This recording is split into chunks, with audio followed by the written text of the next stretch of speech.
Hormuz ঘিরে পশ্চিমাদের বিপদে কৌশলে পুরোই বাজিমাত ইরানের। যুদ্ধ শুরুর প্রথমেই তারা বেছে নিয়েছে অ্যান্টি অ্যাক্সেস বা এরিয়া ডিনায়াল কৌশল, যার মানে বাণিজ্যিক বা প্রতিপক্ষের কোনো জাহাজ চলাচল করতে পারবে না হরমুজের পথে। চলাচলের অনুমতি মিললেও থাকবে না নিরাপত্তার নিশ্চয়তা। ফলে স্বাভাবিকভাবেই বিমা কোম্পানিগুলো জলপথটিকে ঘোষণা করবে উচ্চ ঝুঁকির অঞ্চল হিসেবে। ঘোষণা আসতে পারে এ পথে চলাচলকারী জাহাজগুলোর বিমা না করার। আর এ কাজে ইরানের হাতে তুরুপের তাস হিসেবে আছে ৮ অপ্রতিরোধ্য অস্ত্র। তবে শুধু নিষেধাজ্ঞা আর হুমকি নয়, নিজেদের কাছে থাকা মাইন, ক্ষেপণাস্ত্র, সাবমেরিন এবং দ্রুতগতির ছোট নৌকার সমন্বিত ব্যবহারের মাধ্যমেই ইতোমধ্যেই স্তরভিত্তিক প্রতিরক্ষা ব্যবস্থা তৈরি করেছে ইরানের যোদ্ধারা, যা মাসের পর মাস বন্ধ রাখতে পারে বিশ্বের জ্বালানি পরিবহনের সবচেয়ে গুরুত্বপূর্ণ পথ হরমুজ প্রণালীকে।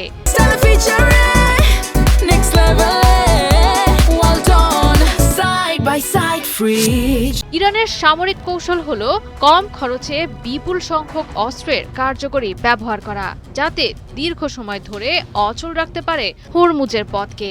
বিশ্লেষকদের মতে ইরান যদি তাদের কাছে থাকা মাইন, ক্ষেপণাস্ত্র, সাবমেরিন এবং দ্রুতগতির ছোট নৌকার সমন্বিত ব্যবহার করে, তবে সেগুলো অপসারণ, অনুসন্ধান ও পুনরায় নিরাপত্তা নিশ্চিত করতেও লাগবে অনেক সময়। প্রতিরোধ কৌশলের মূল ভিত্তি হিসেবে ইরানের হাতে আছে ৮টি অস্ত্র।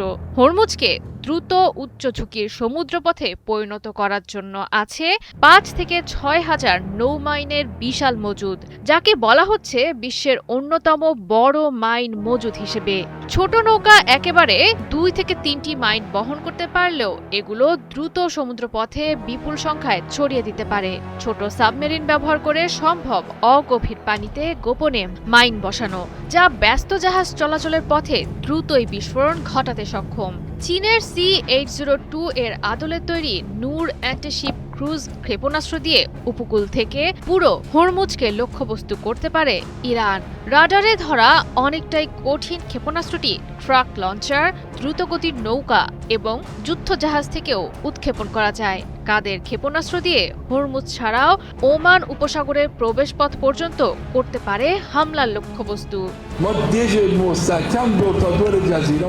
আবু মাহাদি ক্রুজ দিয়ে সম্ভব দূরবর্তী সমুদ্র এলাকায় থাকা যুদ্ধজাহাজ ঝুঁকিতে ফেলা, অগভীর পানিতে শনাক্ত করা কঠিন মিজেট বা ছোট সাবমেরিন, দলবদ্ধ আক্রমণের জন্য IRGC'র ব্যবহৃত দ্রুত গতির আক্রমণ নৌকা, নজরদারি ও লক্ষ্য নির্ধারণের জন্য শাহেদ ড্রোন এবং আত্মঘাতী হামলার জন্য বিস্ফোরকবাহী মানববিহীন নৌকার মাধ্যমে হরমুজ প্রণালীতে নিজেদের একক আধিপত্য ধরে রাখতে পারে ইরান।